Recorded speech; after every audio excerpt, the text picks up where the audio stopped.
ଥିଲେ ପ୍ରକୃତି ସମ୍ବନ୍ଧରେ ପ୍ରକୃତି ପରେ ବିଷୟ ଆଲୋଚନା କଲେ ଜୀବ ହେଉଛି ଭଗବାନଙ୍କର ସନାତନ ଅଂଶ। ଜୀବ ସଦା ସର୍ବଦା ଭଗବାନଙ୍କ ଅଂଶ ହେଲେ ମଧ୍ୟ ଗୋଟେ ଶରୀର ଧାରଣ କରିଥାଏ ଏବଂ ଶରୀର ଏବଂ ଆତ୍ମାର ସମ୍ମିଳନ ଯେତେବେଳେ ହୁଏ ସେତେବେଳେ ଗୋଟେ ରୂପ ପରିବର୍ତ୍ତନ ତିଆରି ହୁଏ, ଗୋଟେ ନୂଆ ପରିସ୍ଥିତି ତିଆରି ହୁଏ, ତାକୁ ଜୀବ ବୋଲି କୁହାଯାଏ। ए संसार रे 84 लाख प्रकार जीव रही अनंत जीव अच्छे ताकू 84 लाख प्रकार बोली कहगला भाग कर। तो ये भगवान जीव विषय वर्णना करी बहुत कथा कही, गुरुत्वपूर्ण विषय कथा कही। भगवान अर्जुन कहते देख तुम्हें ये जो जीव तुम्हें जो शरीर धारण कर शरीरटा भितर तुम आउ गोटे जिनस अच्छे आत्मा, से हूँ तुम असल परिचय। किंतु तुम्हें भिन्न भिन्न शरीर धारण कर रही तुम ए शरीरटा परिवर्तनशील।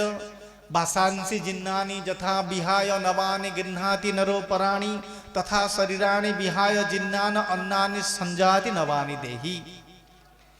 जमती आम पुराणा वस्त्र को त्याग करी नुआ वस्त्र धारण करुचे, ठीक सेमिति ए शरीर भीतर जो आत्मा रही से आत्मा मध्य ए शरीर को पुराणा वस्त्र भली त्याग करुचे, गोटे नुआ वस्त्र को धारण करुचे। एटा ही चली आउ किछि भी नुह। तो आमे बेले बेले मृत्यु कथा कहूचे, मृत्यु होची गोटे गुरुत्वपूर्ण विषय मनुष्य जीवन ना कहा जायछि। मृत्यु ठारू बड़ सत्य संसार किछि भी नाही। जात स्वयं ध्रुवम जन्म मुतस्य तस्मात् अपरिहार्याते नोतम शोचितुम अर्हसि। भगवान भी भगवत गीता रे कहले जे संसार जन्म होइछि तार मृत्यु सुनिश्चित एवं जे मृत्युवरण करछि तार जन्म भी सुनिश्चित। एवं जन्म और मृत्यु एटा गोटे प्रकार प्रक्रिया रे चली ना कौन। तो ये जो मृत्यु संबंध में भगवान बहुत गुरुत्वपूर्ण उपदेश देइछन। तो आमे जोटा को मृत्यु बोली मन करुचे आ मृत्यु जिनसटा को कहीं भी ग्रहण करिया को चाहती ना, मृत्यु विषय के शुणिया पे चाहती जानिया पे चाहती ना ना कौन। जेतेले युधिष्ठिर महाराज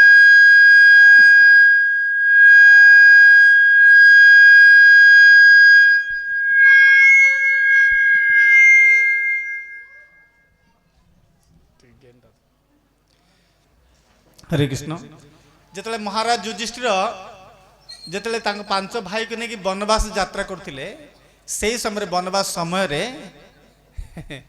आमर इस्कन भक्त माने चा पियंती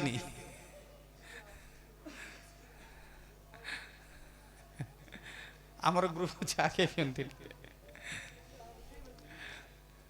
से जा हो। तो युधिष्ठिर महाराज जो वनवास करते से पांच भाई कि वन में अच्छा थरे गोटे सुंदर घटना घटी, गोटे आश्चर्य घटना घटी। तो से आश्चर्य घटना रे पांच भाई गुड़ाक जाइकी जक्ष द्वारा निहत होकर पड़ी पानी आने को पठेले युधिष्ठिर महाराज। तो पानी आने जाइए जड़े जड़े पोखर पानी पीछे से अचेत होकर पड़ी। तो शेष में युधिष्ठिर महाराज जाई पहुँचले, देखिले सब पांच भाई पड़ी। सी पचार किए मोर भाई मैंने ये दशा कला। तो से जक्ष आसिक उपस्थित हेले, कहले जे मु मते न मानिके माने पानी पीने चेष्टा कले से समस्त एमती मृत्युवरण पड़छंती। तुम जो बंचा को चाहूच तो मत किसी प्रश्न उत्तर देवा पड़े। तो युधिष्ठिर कहले ठीक अच्छे उत्तर देवी कहतु। तो से विभिन्न प्रकार प्रश्न पचारि से प्रश्न भितर गोटे सुंदर विषय प्रश्न पचार जाइतिला जे संसार सबुठ आश्चर्य विषय कौन किए पचार जक्ष पचार संसार सबुठ आश्चर्य विषय कौन। तो युधिष्ठिर महाराज सीढ़ी उत्तर देते जे ए संसार सबुठ आश्चर्य विषय होची प्रत्येक दिन प्रत्येक मुहूर्त रे आमे देखुचे जे मनुष्य माने शरीर त्याग कर मृत्युवरण कर मरुछंती ना कौन मरुछंती ना कौन। किंतु आश्चर्य विषय होची जे जो माने बंचिक अछंती सन सब देखुं जड़े जड़े मरुचंती आम भितर ना कौन। किंतु बंचिक थिया लोक केबे भी भाबू ना जे मु मरिबी बोली, से सब भावुची जे मु सब बंचिक रही ना कौन। वृद्धरु वृद्ध व्यक्ति भी जदि पचरा जाए सी कहे जे नाई आज्ञा आ डॉक्टर पाखु जाइली डॉक्टर कहते आउ टे भल औषध देले आमुटे भल कि चली पारि आखि भल टे दुषब काली मान आउ टे सुस्थ हो ना कौन सी केवे भी इच्छा जानू ना भावु ना जे मत मरबार ही अच्छी ना कौन सी भावुँ आउ थे कि गोटे भल औषध दे था कि कौ डॉक्टर पाखु गले आउ टे भल आउ थे सुस्थ हो जाती कि ना कौन अरे बाबा आम जिते चेष्टा कले भी जिते मेडिसिन खाइले जिते औषध खाइले टाणी उठार के शरीर को केते दिन हम अटकई पारिबा केते दिन रोकी पारिबा सबुदिन अटकई पारिबा कि दिन दिन मरवाटा सुनिश्चित ना ना आम जिते भल औषध खाइले बेते ये कले जहाँ भी करूँ कहीं चेष्टा आम बहुत करुचे किंतु फाइनाली आमको मरवा ही पड़ो शरीर छाड़िया पड़ो किंतु ए मृत्यु कहीं भी सचेतन होगा चाहूँ मृत्यु विषय कहीं जानापी चाहूना मृत्यु कहीं प्रस्तुति नापी चाहू ना ये हूँ संसार सब बड़ा आश्चर्य विषय किए कहते युधिष्ठिर महाराज कहते ना तो या गोटे आ गए सुंदर प्रसंग मन पड़गला मु आलोचना कर जड़े राजा थिले ना कौन से राजा हठात मन भर कौन गोटे कौतूहल जागृत है से कौतूहल पूर्वक से गोटे डिसीजन ने सभा डाकी कहले हठात कहले जे देख मु आज घोषणा करुच्ची कौन घोषणा करुच्ची जे जदि कौन व्यक्ति जदि चाहे तो ताकू मु गोटे मास पई मोर राज सिंहासन प्रदान करी गोटे मास में राजपद हटई देवी जी चाहूँ मुझे देवी सिंहासन देवी किंतु बहुत भल कथा समस्ते खुशी गले कार भाग्य अच्छी राजा सिंहासन बस किंतु मोर गोटे कंडीशन अच्छी कौन कंडीशन ना कंडीशन हूँ जे जो सिंहासन मु देवी गोटे मास जहाँ को भी देवी मासे परे सी आ मो राज्य रही पार मासे पर सी सबुदिन ए राज्य पे ताकू विताड़ित कर दिया से सबुदिन जंगल रे रहिबो आउ से राज्य रे प्रवेश कर परिबो नै देखा गला माते ताकू हत्या करा जिवो आउ राज्य रे प्रवेश कर परिबो समस्त आश्चर्य ये भी की कथा ना को गोटे आश्चर्यजनक कथा ना नुआ धरण कथा तो जो राजा ये कौतूहल पूर्वक डिक्लेयर कले समस्ते चिंतार पड़ गए आलोचना कले परस्पर कौन एमती कथा कहला तो पचार राजा किए किए राजा हम कह मु घोषणा कर दियो जे राजा हाँ चाहते मसे राजा हम कि मसे पर सबुदिन आउ राज्य रे प्रवेश जंगल रे रहिबो किए चाहूँगी तो समस्त पचरा गला परस्पर आलोचना चलती कहीं भी राजी हो ना अरे मसे राजा सीना हबू मसे पर सबुदिन बाहर जंगल रह पड़ो जंगल कि बाघ भालू हाथी ना कौन केते दिन बंचो न बंचो ठीक नहीं मसे ही लाभ कौन साधारण कथा ना कौन ये समस्ते आम जमी भाविया कथा समस्त भाविले किंतु से जड़े बुद्धिमान लोक अच्छा सी हठात हाथ टेकिले आज्ञा मु राजा हवा चाहूँ तो समस्ते आसला तुम राजा हो सब ठीक अच्छे ठीक अच्छे किंतु कंडीशन मन रख मसे पर किंतु आउ तुम आउ फेरी पार फेरी आसीपर ना ठीक अच्छे किसी असुविधा नहीं मसे पर मुसबि ना मो जंगल में मुझे जहाँ देखा मुझे कथा बुझी ना कौन किसी असुविधा नहीं तो ठीक से भाव में कंडीशन अनुसार सब विधिवत भाव में सब विभिन्न प्रकार आयोजन करके सिंहासन दे दिगला राज सिंहासन बसीगले ना कौन तो जिते से सिंहासन जा बसी जाइए राज सिंहासन बसीगले ये तो बहुत बुद्धिमान थिला ना कौन सी हठात कौन कहला जे गोटे काम कर आज तो मु राजा हली ना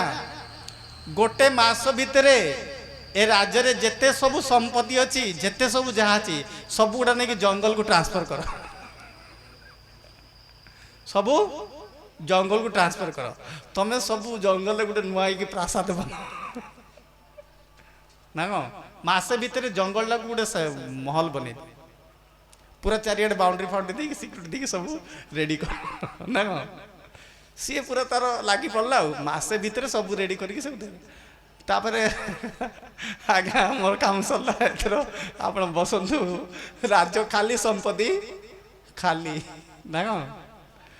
बुद्धिमान व्यक्ति तो आमे समस्ते ठीक सेमिति एई किछि दिन पाई ए शरीर रूपी राज्यर राजा है शरीर रूपी प्रासाद रही भागवत गोटे प्रसंग अच्छी पुरंजन संवाद ना कौन सी कह जे आमे ए शरीर हूँ गोटे नवद्वार रूपी गोटे प्रासाद ना कौन नगरी से प्रासाद भितर आमे रोचे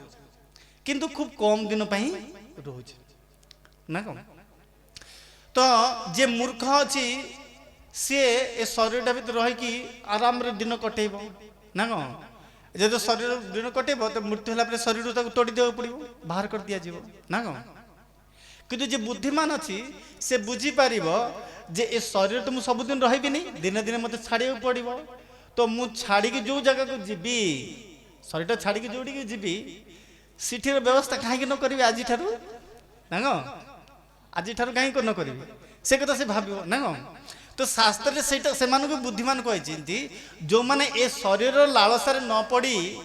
शरीर छाड़िला परे जो लोक को आम जीवा से प्रारब्ध को आम केमती संचय करवा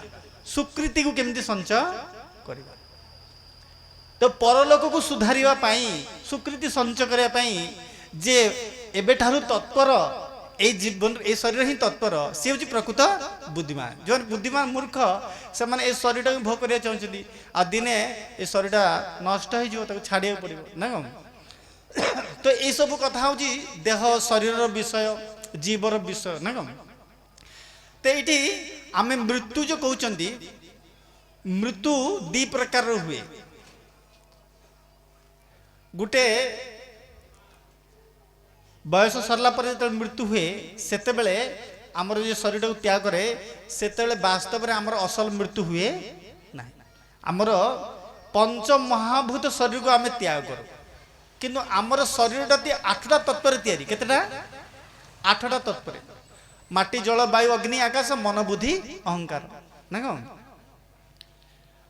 किंतु आमे जो मृत्युवरण करुचे से मृत्यु समय रे आमे पंच महाभूत माटी जल वायु अग्नि आकाश निर्मित ये जो स्थूल शरीर को आमे त्याग करुचे किंतु आमे ए स्थूल को शरीर को त्याग कले मध्य समस्ते मन रखा दरकार आमर आउ गोटे सूक्ष्म शरीर रही मन बुद्धि अहंकार से मन बुद्धि अहंकार विशिष्ट शरीर को आमे केबे भी त्याग करू ना तार मृत्यु हो ना आमे ए शरीर रु पुणी आ गोटे नुआ शरीर को जो जाऊे से मन बुद्धि अहंकार को लेकिन सांगरे जाऊे बुझीपार्टी ए संबंध में भगवत गीता भगवान कहते जमीती पवन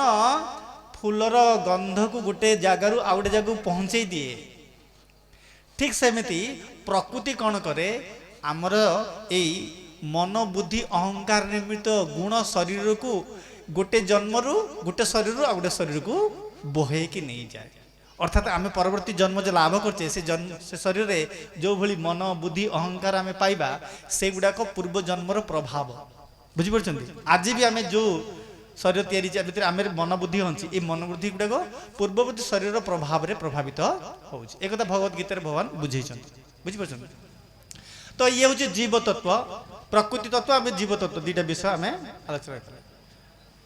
तो भगवान जीव तत्व कथा कही शेष में कहते गुरुत्वपूर्ण विषय कहते जे देख ए जीव जो शरीर रही ए शरीर कुआड़े खूब शक्तिशाली खूब गुरुत्वपूर्ण ए शरीरटा आमर मित्र भी हो पारे शत्रु भी हो पारे शरीरटा को गोटे गाड़ी बोली भावी नियो जान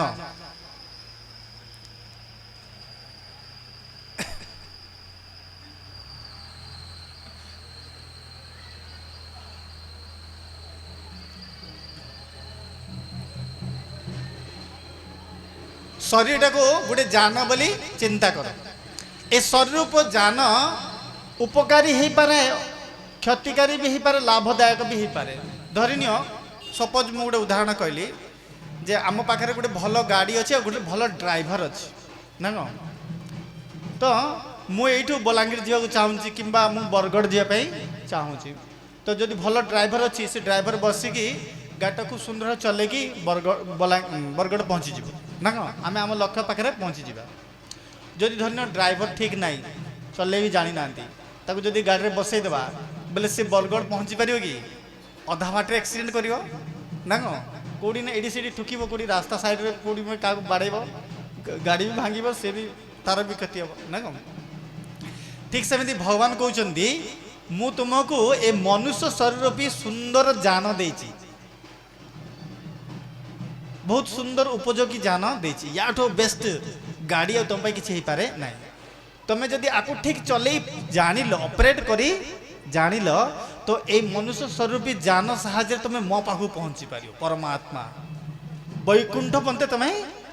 ये गाड़ी रे तुम्हें यात्रा करी पार जदि तुम्हें न जान तो ये से धक्का मारुथो एमती जीवन बहु जन्म बती जीव ना कौन से जीवनटा सेमती चलो केबे भी तुम मो पाखे पहुँची पार ना किंतु ताकू जदि चले जान से मो पाखु पहुँच तो भगवान अर्जुन पचार केमती चलेबार अच्छी तो कौन कर शरीर को केमी व्यवहार करवा तो से भगवान कहले इंद्रिय संयम ये 10टा इंद्रिय अच्छी 5टा ज्ञान इंद्रिय 5टा कर्म इंद्रिय बाघ पानी पाद पाउ उपस्थ मन बुद्धि जिह्वा कर्ण नासिका चर्म ना कौन एमती 10टी इंद्रिय कथा कहले ये 10टा इंद्रियर अधिपति हूँ मन एवं से मन हूँ खूब चंचल अति क्षिप्र ताकू जदि तुम नियंत्रण कल तो पूरा शरीरटा ही नियंत्रित हो ना कौन से मन को जी नियंत्रण कर समग्र शरीर को नियंत्रण हो पार पुणी से मन को केमी नियंत्रण कर नियंत्रण करने भगवान भगवत गीता बहुत गुड़ा उपदेश देले बहुत गुड़ा कथा कहले जे कहले जे तुम कईच भली तुम निज इंद्रिय गुड़ी को जी कईच जमी जो किसी गोटे विपद आसिले तार अंग पत्र गुड़ा निज भितर ढोकी रखिदिए ना कौन किसी बाधा आसेनि ठीक सेमती बुद्धिमान व्यक्ति ज्ञान व्यक्ति स्थित प्रज्ञ व्यक्ति से कौन करे जिते विषय वस्तुर संभावना आसे वासनार संभावना आसे से निजक सुरक्षित कर दिए निजर इंद्रिय गुड़ी को निग्रह करे से स्थान से छाड़ी पलि जाए बुद्धिमान व्यक्ति से तड़क जाती ना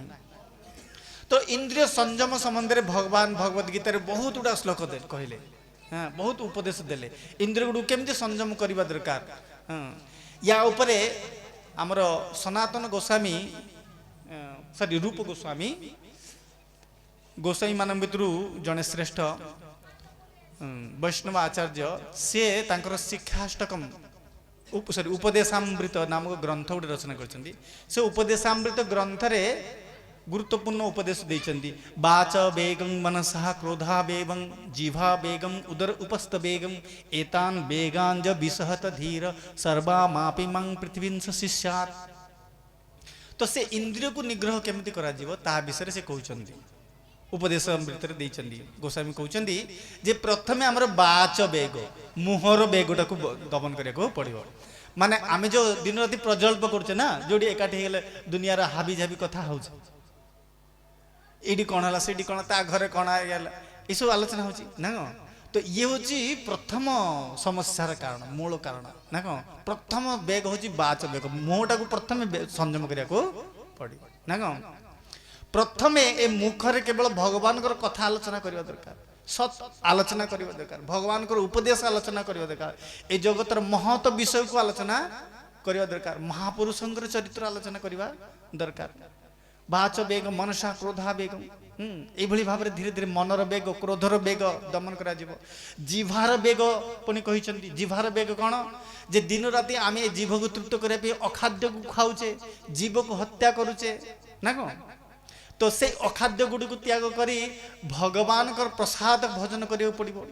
भगवान से विषय नवम अध्याय तृतीय अध्याय नवम श्लोक कहते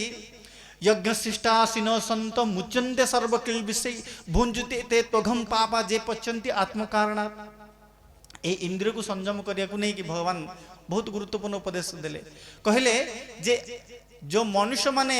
जहाँ भी भोजन करुछन्ति आमे जहाँ भी सब भोजन करुचे वास्तव में आमे मुठा मुठा डेली पाप को ही भोजन करुचे कौन करछे पाप को भोजन करुचे काहे कि पाप भोजन करुचे तो भगवान कहते ए समग्र अनंत जगत रे जहाँ सब अच्छी से सब गुड़ाकर मालिक तो मु भगवान तो असल मालिक किंतु आमे भगवान संपत्ति को ए प्रकृति को शोषण करी निजर कर नहीं मोर बोली अख्तियार कर मुझे एते जमी हूँ मोर ए घरटा मोर करछि ना এই জায়গাটা মোর করেছে না নাই ମୁଁ এটা অক্তিয়ার করে নিয়েছি মোর বলি কହୁছি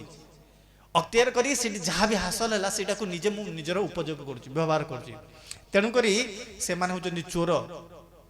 ଯେଉଁମାନେ ମୋର ସମ୍ପତ୍ତିକି ନେଇକି ନିଜର ବୋଲି ଭାବୁଛନ୍ତି ଆଉ ନିଜର ଭୋଗ କରୁଛନ୍ତି ସେମାନେ ହଉଛନ୍ତି ସମସ୍ତେ ଚୋର ତ କେମିତି କ'ଣ କରିବାକୁ ପଡ଼ିବ ଏ ଚୋରରୁ କେମିତି ମୁକ୍ତି ପାଇବା ତ ଭଗବାନ କହୁଛନ୍ତି ଯଜ୍ଞ ଶିଷ୍ଟାସୀନ ସନ୍ତ ମୁଚ୍ୟନ୍ତେ ସର୍ବକିଳ ବିଷୟ ତ ମୋର ସନ୍ତ ମାନେ ଭକ୍ତ ମାନେ ସମସ୍ତ ପାପରୁ ମୁକ୍ତ ରୁହନ୍ତି କାହିଁକି ରୁହନ୍ତି ଯେହେତୁ ସେମାନେ ଯାହା ବି ଗ୍ରହଣ କରନ୍ତି ସର୍ବପ୍ରଥମେ ଯଜ୍ଞରେ ଯେମିତି ଆହୁତି ଦିଆଯାଏ ସେଭଳି ଆହୁତି ଦେଲା ଭଳି ସର୍ବପ୍ରଥମେ ମୋତେ ଅର୍ପଣ କରନ୍ତି ମୋତେ ନିବେଦନ କରନ୍ତି ମୋତେ ଅର୍ପଣ କରି ମୋତେ ସନ୍ତୁଷ୍ଟ ହେଲା ପରେ ମୋର ପ୍ରୀତି ବିଧାନ ହେଲା ପରେ ଅବଶିଷ୍ଟ ଯାହା ବି ରହିଯାଏ ଉଚ୍ଚିଷ୍ଟ ଯାହା ରହିଯାଏ ସେ ଅବଶିଷ୍ଟକୁ ହିଁ ସେମାନେ ଗ୍ରହଣ କରନ୍ତି ଏବଂ ଯଜ୍ଞର ଅବଶିଷ୍ଟ ହେଉଛି ସବୁବେଳେ ନିଷ୍ପାପ ଆମେ ଯଜ୍ଞରେ ଆହୁତି ଦେଉଛେ ଘୃତ ଦେଉଛେ ନା ଦେଲା ପରେ ଶେଷରେ ଯାହା ବି ରହୁଛି ସେଟାକୁ ଆମେ ସମସ୍ତେ ବାଣ୍ଟିକି ନେଉଛେ ନା ତ ଅବଶିଷ୍ଟାଂଶ ହେଉଛି ନିଷ୍ପାପ ସେଇଟାକୁ ଗ୍ରହଣ କଲେ ସେଥିରେ ପାପ ରହିବ ନାହିଁ ତ ଭକ୍ତର କର୍ତ୍ତବ୍ୟ ହେଉଛି କ'ଣ ଆମର କର୍ତ୍ତବ୍ୟ ହେଉଛି ଆମେ ଯାହା ବି ଭୋଜନ କରୁଛେ ଯାହା ବି ଗ୍ରହଣ କରୁଛେ ସେ ସବୁଗୁଡ଼ିକୁ ପ୍ରଥମେ ଭଗବାନଙ୍କ ପାଇଁ ଅର୍ପଣ କରିବା ଦରକାର ଭକ୍ତର ଗୋଟେ ଗୋଟେ ସମୟରେ ବିଭିନ୍ନ ସମୟରେ ଡିବେଟ୍ ଚାଲେ ଯୁକ୍ତିତର୍କ ଚାଲେ ଯେ ମନୁଷ୍ୟମାନେ ଭେଜିଟେରିଆନ୍ ନା ନନ୍ ଭେଜିଟେରିଆନ୍ ଡିବେଟ୍ ଚାଲେ ବହୁତ ଯୁକ୍ତିତର୍କ ଚାଲେ କିଏ କହୁଛି ଭେଜିଟେରିଆନ୍ କିଏ କହୁଛି ଦାନ୍ତ ଏମିତି ଅଛି ଗୁଜା ନନ୍ ଭେଜିଟେରିଆନ୍ କେତେ ଗୁଡ଼ା ଡିବେଟ୍ ମୋବାଇଲରେ ବିଭିନ୍ନ ଜାଗାରେ ସବୁ ଆପଣମାନେ ଶୁଣୁଥିବେ ନା କ'ଣ ଶୁଣୁଛନ୍ତି କିନ୍ତୁ ବାସ୍ତବରେ ମନୁଷ୍ୟମାନେ ନା ଭେଜିଟେରିଆନ୍ ନା ନନ୍ ଭେଜିଟେରିଆନ୍ ମନୁଷ୍ୟମାନେ ହେଉଛନ୍ତି ପ୍ରସାଦଟେରିଆନ୍ କ'ଣ ପ୍ରସାଦଟେରିଆନ୍ ଅର୍ଥାତ୍ ମନୁଷ୍ୟର ଅସଲ ଖାଦ୍ୟ ହେଉଛି ଯଦି ଆମେ ଅନ୍ୟ ପ୍ରାଣୀମାନଙ୍କ କଥା କହିବା ସ୍ପିସିସ୍ ମାନଙ୍କ କଥା 84 ଲକ୍ଷ ପ୍ରାଣୀ ଅଛନ୍ତି ସେମାନଙ୍କ କଥା ଯଦି କହିବା ତ ସେଥିରୁ କିଛି ଭେଜିଟେରିଆନ୍ ଅଛି କିଛି ନନ୍ ଭେଜିଟେରିଆନ୍ ଅଛି କିଛି ଶାକାହାରୀ ଅଛି କିଛି ମାଂସାହାରୀ ଅଛନ୍ତି ସେଟା ଡିବେଟ୍ ହେଇପାରେ ନା କ'ଣ କିନ୍ତୁ ମନୁଷ୍ୟ କଥା ଯେତେବେଳେ ଆସୁଛି ମନୁଷ୍ୟ ହେଉଛନ୍ତି ପ୍ରସାଦଟେରିଆନ୍ ମନୁଷ୍ୟ ପାଇଁ ଭଗବାନ ସିଧା କହିଦେଲେ ଭୁଞ୍ଜୁତେ ତେ ତ୍ୱଘଂ ପାପା ଯେ ପଚନ୍ତି ଆତ୍ମକାରଣ ଯେତେବେଳେ ନିଜର ଜିହ୍ବା ପାଇଁ ଆମେ କୌଣସି ଜିନିଷକୁ ରନ୍ଧନ କରୁଛେ ରୋଷେଇ କରୁଛେ ତାକୁ ଭୋଜନ କରୁଛେ ସିଏ ଆମିଷ କି ନିରାମିଷ ସେଇଟା କଥା ପଡ଼ିନାହିଁ ଯଦି ନିଜ ପାଇଁ ଆମେ ରନ୍ଧନ କରୁଛେ ପ୍ରସ୍ତୁତ କରୁଛେ ତାକୁ ଭୋଜନ କରୁଛେ ତାମାନେ ତାକୁ ପାପ ହିଁ ଆମେ ଭୋଜନ କରୁଛେ ବୁଝିପାରୁଛନ୍ତି ତ ଏଇଠି ଆମିଷ ନିରାମିଷର ବିଷୟ କାହିଁକି ଆସିଛି এই বিষয়টা এইଥିପାଇଁ ଆସିଛି ଯେହେତୁ ଆମେ ଯେତେବେଳେ ଭଗବାନଙ୍କୁ ଦେଇକି ହିଁ ଖାଇବା ଭଗବାନଙ୍କୁ ଅର୍ପଣ କରି ହିଁ ଭୋଜନ କରିବା ସେଇଟା ହିଁ ଯଦି କୁହାଗଲା ତ ପୁଣି ବିଚାର କରିବାକୁ ପଡ଼ିବ ଯେ ଭଗବାନଙ୍କୁ କୋଉଟା ଦେଇପାରିବା ବିଚାର ଆସିବ କରିବା କି ନୁହଁ ନହେଲେ ଆମେ ଦେବା କେମିତି ଅର୍ପଣ କରିବା ତ ସେଇଠି ଭଗବାନ ଭଗବତ ଗୀତାରେ ହିଁ ତା ପରବର୍ତ୍ତୀ ଶ୍ଲୋକ ମାନଙ୍କରେ ଭଗବାନ ନିଜେ କହିଦେଲେ ପତ୍ରಂ ପୁଷ୍ପಂ ଫଳಂ ତୋୟଂ ଯୋମେ ଭକ୍ତ୍ୟା ପ୍ରୟଚ୍ଛନ୍ତି ତଦହଂ ଭକ୍ତ୍ୟା ପ୍ରହିତମସ୍ନାମି ପ୍ରୟତାତ୍ମନଃ ଭଗବାନ କହିଲେ ଯେ ପତ୍ର ପୁଷ୍ପ ଫଳ ଜଳ ଆଦି ସାର୍ଥିକ ଶସ୍ୟ ଜାତୀୟ ଦ୍ରବ୍ୟକୁ ଯଦି ଖୁବ୍ ଉତ୍ତମ ଭାବରେ ରନ୍ଧନ କରି ଏବଂ ଅତ୍ୟନ୍ତ ପ୍ରୀତି ଏବଂ ଶ୍ରଦ୍ଧାର ସହିତ ପ୍ରେମର ସହିତ ଯିଏ ମୋତେ ଅର୍ପଣ କରେ ମୁଁ ତାକୁ ଗ୍ରହଣ କରି ମୁଁ ତାକୁ ସ୍ୱୀକାର କରିନି ତ ଭଗବାନଙ୍କୁ ଏଇଭଳି ଭାବରେ ସାର୍ଥିକ ପ୍ରେମର ସହିତ ସାର୍ଥିକ ଦ୍ରବ୍ୟକୁ ଆମେ ଯଦି ତିଆରି କରୁଛେ ତାକୁ ଅର୍ପଣ କରିବା ଭଗବାନଙ୍କୁ ନିବେଦନ କରିବା ତାକୁ ଭୋଜନ କରିବା ତ ନିଶ୍ଚିତ ରୂପେ ଭଗବାନ ଗ୍ରହଣ କରିବେ ତ ଭଗବାନ ଗ୍ରହଣ କଲା ପରେ ଯାହା ଉଚ୍ଚିଷ୍ଟ ରୁହେ ଅବଶିଷ୍ଟ ଅଂଶ ସେ ଅବଶିଷ୍ଟାଂଶକୁ ପ୍ରସାଦ କୁହାଯାଏ ସେ ପ୍ରସାଦକୁ ହିଁ ଆମକୁ ଭୋଜନ କରିବା ଦରକାର ଏଇଟା ହେଉଛି ପ୍ରକୃତ ଜୀବର କାରଣ ଜୀବ ହେଉଛନ୍ତି ଭେଜିଟେରିଆନ୍ କି ନନ୍ ଭେଜିଟେରିଆନ୍ ଜୀବ ହେଉଛି ପ୍ରସାଦ ବୁଝିପାରୁଛନ୍ତି ନା ନାଇଁ ଜୀବର ଅସଲ ମନୁଷ୍ୟର ବିଶେଷ କରି ମନୁଷ୍ୟର ଅସଲ ଖାଦ୍ୟ ହେଉଛି ପ୍ରସାଦ ଭଗବାନଙ୍କ ପ୍ରସାଦ ଛଡ଼ା ଏ ମୁହଁରେ ଆଉ ଅନ୍ୟ କିଛି ଗ୍ରହଣ କରିବା ଉଚିତ ନୁହଁ ଯଦି ବି କରୁଛି ସେଟା ପାପ ହିଁ ଭୋଜନ କରୁଛି ତ ପ୍ରଭୁପାଦ କହୁଛନ୍ତି ଯେ ଦେଖ ବଡ଼ ଆଶ୍ଚର୍ଯ୍ୟର ବିଷୟ ଆମର ଆଚାର୍ଯ୍ୟ ପ୍ରଭୁପାଦ ସେ କହୁଛନ୍ତି ବଡ଼ ଆଶ୍ଚର୍ଯ୍ୟର ବିଷୟ ହେଉଛି କ'ଣ ଆମେ ଦିନ ରାତି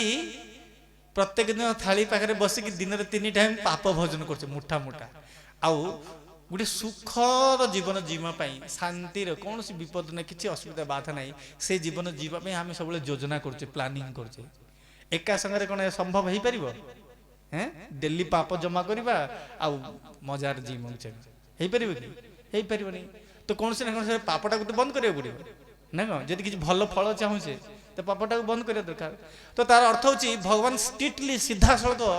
ଭଗବତ ଗୀତାରେ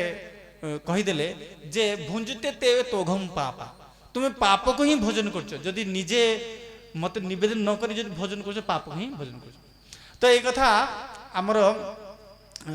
ଜୀବ ତତ୍ତ୍ୱ ବିଷୟରେ ଆଲୋଚନା ହେଇଛି। ଇନ୍ଦ୍ରିୟ ସଂଯମ ବିଷୟରେ ଯୋଉଟା ଆମେ ଆଲୋଚନା କଲେ, ଇନ୍ଦ୍ରିୟ ସଂଯମ କରିବାକୁ ହେଲେ ଆମକୁ ପ୍ରସାଦ ଭୋଜନ କରିବା।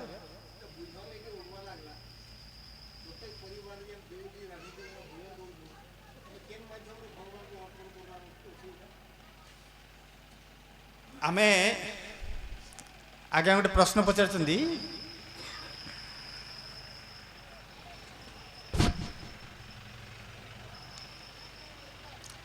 ଆମେ ଆଜ୍ଞା ଗୋଟେ ପ୍ରଶ୍ନ ପଚାରୁଛନ୍ତି ଯେ ଆପଣ କହିଲେ ଭୁଞ୍ଜୁତେ ତେ ତୋଘମ ପାପା ଯେ ପଚାରୁଛନ୍ତି ଆତ୍ମଜ୍ଞାନ। ତ ପ୍ରସାଦ ଭୋଜନ କରିବା କଥା କହିଲେ, କିନ୍ତୁ ଯେଉଁ ପାରିବାରିକ ଜୀବନରେ ଆମେ ଯେଉଁ ଘରେ ସଂସାର ରହୁଛୁ ଭୋଜନ କରୁଛୁ, ସେଇଟା କେମିତି ପ୍ରକୃତିରେ ସମ୍ଭବ କି ନାହିଁ, ଏଇଟା ତ ପ୍ରାକ୍ଟିକାଲ କି ନାହିଁ ଟିକେ ସନ୍ଦେହ ଲାଗୁଛି। ବିଷୟରେ ପ୍ରଶ୍ନ ପଚାରିଲେ ଦେଖନ୍ତୁ, ବୈଦିକ ଶାସ୍ତ୍ରରେ ଆମେ ଯେତେ ସବୁ ମନୁଷ୍ୟ ଅଛନ୍ତି ଏ ସମସ୍ତ ମନୁଷ୍ୟକୁ 4ଟି ଆଶ୍ରମରେ ଭାଗ କରାଯାଇଛି। କେତେଟି? 4ଟି ଆଶ୍ରମ, ବୁଝିପାରିଲେ? ପ୍ରଥମ ହେଉଛି ବ୍ରହ୍ମଚାର୍ଯ୍ୟ ଆଶ୍ରମ, 2 ନମ୍ବର ହେଉଛି ଗୃହସ୍ଥ ଆଶ୍ରମ, 3 ନମ୍ବର ହେଉଛି ବାନପ୍ରସ୍ଥ ଆଶ୍ରମ, 4 ନମ୍ବର ହେଉଛି ସନ୍ନ୍ୟାସ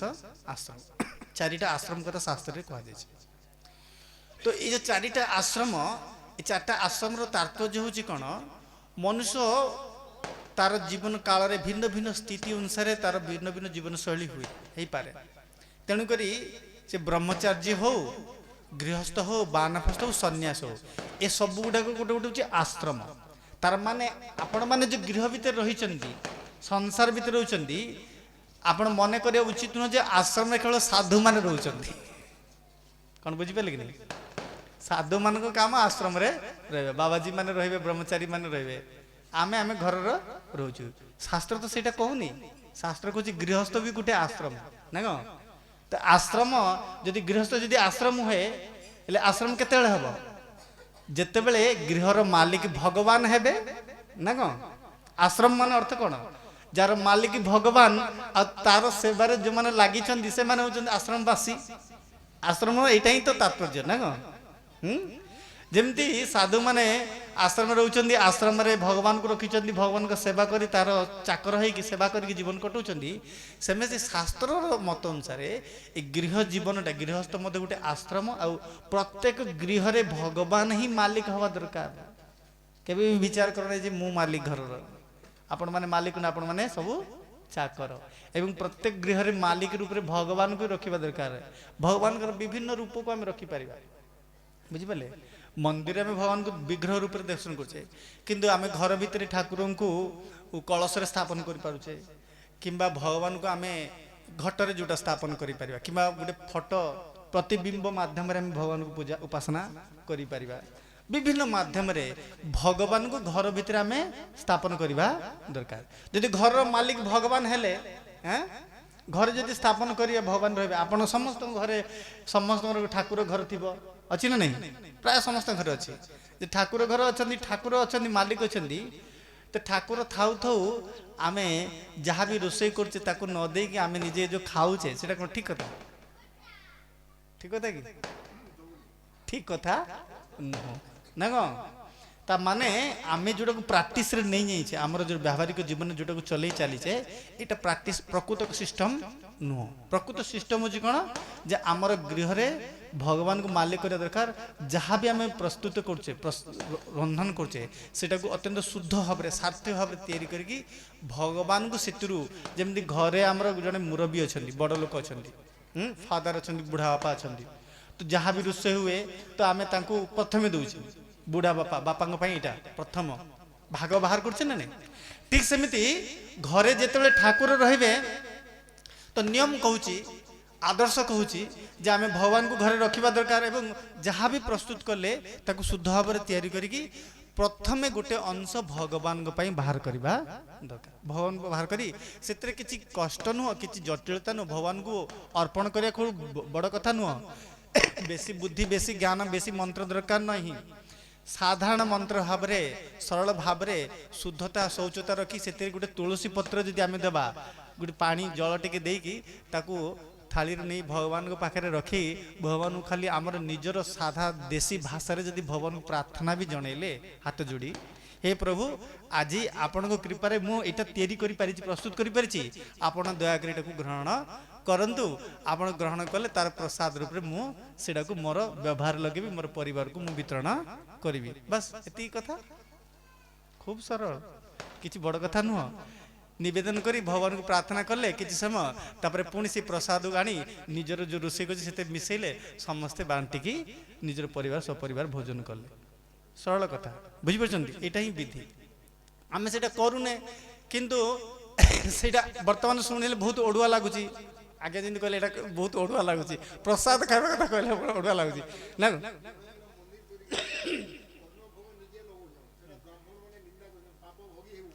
बकवास कथा नॉनसेंस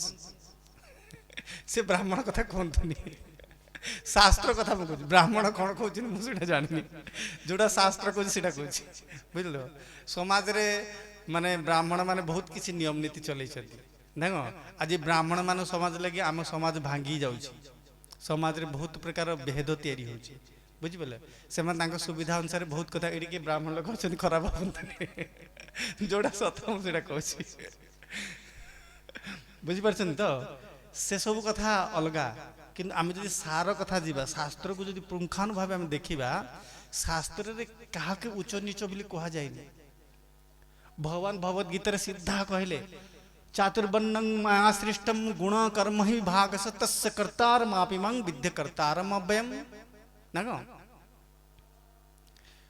ठीक अच्छे मु चार्टा आश्रम वर्ण विभाग भी तैयारी कर चार्टा वर्ण भी कर चार्टा आश्रम कर किंतु कौन करी गुण कर्म ही विभाग ये जन्म कथा क्या कह जाए कि जन्म रू के ब्राह्मण हुए ना कि क्षेत्र हुए ना किसी नहीं ना युधिष्ठिर महाराज को भी कथा बारंबार पचरा जाइए युधिष्ठिर महाराज कहते जो सृष्टि प्रारंभ समय थिला सेते बेले जन्म जहाँ तो ब्राह्मण थिले ठीक अच्छे किंतु वर्तमान समय जदि आम जदि कहवा ये किए जन्मगत भाव किए जदि कह ब्राह्मण कि क्षत्रिय यहाँ आदौ संभवपर ही ना युधिष्ठिर द्वापर जुग से कथा कहते आज समय तो आप्लाय ही हो ना बुझिपारे कि नहीं युधिष्ठिर पूरा परिष्कार भाव में मना कर दूसरी जे जन्म तांको जे प्रश्न पचार जक्ष प्रश्न पचार जक्ष पुणी पचार रिभर्स पचार ताने आपण जो कहते महाराज आपण जो कहते तार माने जन्मगत भाव जन्मर कौन सी महत्व नहीं तो युधिष्ठिर तार उत्तर प्रत्युत्तर कहते आप ठीक प्रश्न कले जन्मर महत्व कौ काल जो सृष्टि आरंभ होता कहीं से जन्मर शुद्धता से थिला किंतु वर्तमान मोर समय जहाँ कहूँ जन्मगत भाव कई ब्राह्मण नुह गुणगत भाव जड़े ब्राह्मण हो पारे ना कौन ब्राह्मण हो क्षत्रिय शूद्र भी जापर पुणी जदि गुणगत भाव जे शूद्र भी जदि आचरण कर शूद्र बोली कर्म भी करुच्ची तापर किबा विप्र कृपा नासी शूद्र के नय जय कृष्ण तत्वता से ही गुरु शास्त्र तो पुणी से भी कहला ना कौन तुम्हें जहाँ भी हो ब्राह्मण भली आचरण कर क्षत्रिय भी आचरण शूद्र भी आचरण जहाँ भी हो ना कहीं जदि कृष्ण तत्व को जान कृष्ण को ग्रहण कल तुम्हें ही उच्च वंश तुम मोर द्वार सब खोला है तुम हाथ में ग्रहण करने सब प्रस्तुत भगवान जो पत्र पुष्पम फल तयम जमी भक्ता प्रयसती कथा कहले से कौन जगार कौन क्लज लगे ना जमी आईन लिखा जाए ना ये आईनटा अच्छे किंतु यही आईनटा यही कारण ही अप्लाई हो पार ना ये अप्लाई हो पार क्लज लगा जाए आईन बुक रे आम जो ल पढ़ुचे लगुचे ना किंतु भगवान तो सेमती किसी लिखिले ना भगवान कौटी कहले कि पत्र पुष्प फल जल मत ये मैंने ही दे पारे से मैंने दे पारे ना सेमती किसी कहले ना मत देले मु ग्रहण करी से कथा कहले ना भगवान निजे आचरण करुचंती हाँ महालक्ष्मी पुराण आम पढ़ुचे ना महालक्ष्मी माँ कौन कहले ये जो लक्ष्मी पुराण आम पढ़ुचे कौन में पढ़ुचे कौन शिक्षा दे लक्ष्मी पुराण सब गाँ गाँव चलती लक्ष्मी पूजा कौन चलती यहीटा ही तो शिक्षा देले ना जे लक्ष्मी जदि चंडाल घर में हो सी जदि श्रद्धार सहित शौचतार सहित जदि मत निवेदन कला मुझे ग्रहण करी भगवान शेष चंडाल घर निजे भोजन कले कले कि नहीं तो एते ज्वलंत उदाहरण आम पाखे रही तापर भी जदि किए आमको सेमती कहूँ तो सेटा एकान भरिक सेकान बाहर करवा कथा ना आउ किछि बड़ कथा कौन बुझीपार तो से जहा ये सब कथा आमे जीवतत्व एवं प्रकृति प्रकृति एवं जीव तत्व विषय आलोचना कले जीव तत्व विषय भगवान जीव मान विषय कहले केते प्रकार 84 लाख प्रकार एवं जीव मान लक्ष्य होची भगवान को लाभ करवा एवं तापाई आमको इंद्रिय संयम करिया पड़िबो इंद्रिय निग्रह करिया पड़िबो ए सब कथा आलोचना हेछि तो आगु जीवा ना आसंता काली करिया आसंता काली ने तो आज पाई एतिकी आलोचना थाउ बहुत गुडा जिंस एका संग आलोचना कले माने विरक्ति भाव आसीबो तो आम आज दुटा विषय आलोचना कले आउरी अच्छी कर्म विषय अच्छी गुरुत्वपूर्ण बहुत इंपोर्टेंट विषय सब्जेक्ट कर्मर विभाग विषय भगवत गीता बहुत कथा कही केते अध्याय कहते प्रभुत प्रकृतिर 3टी गुण काल कालर विषय भगवान कहते एवं परमात्मा तांको निज विषय भगवान क्या कहुए मु कौन तांकर निजर स्वरूप कौन से विषय भगवान बुझेइछंती तो आपण माने खूब श्रद्धावान माने बसिक खूब सुंदर सुनले मते बहुत खुशी लागिला आसंता काली से विषय गुड़ा आलोचना कर ठीक है जय जय श्रीमद् भगवद गीता की श्रील प्रभुपाद की निताय गौर प्रेमानंदी हरि हरि।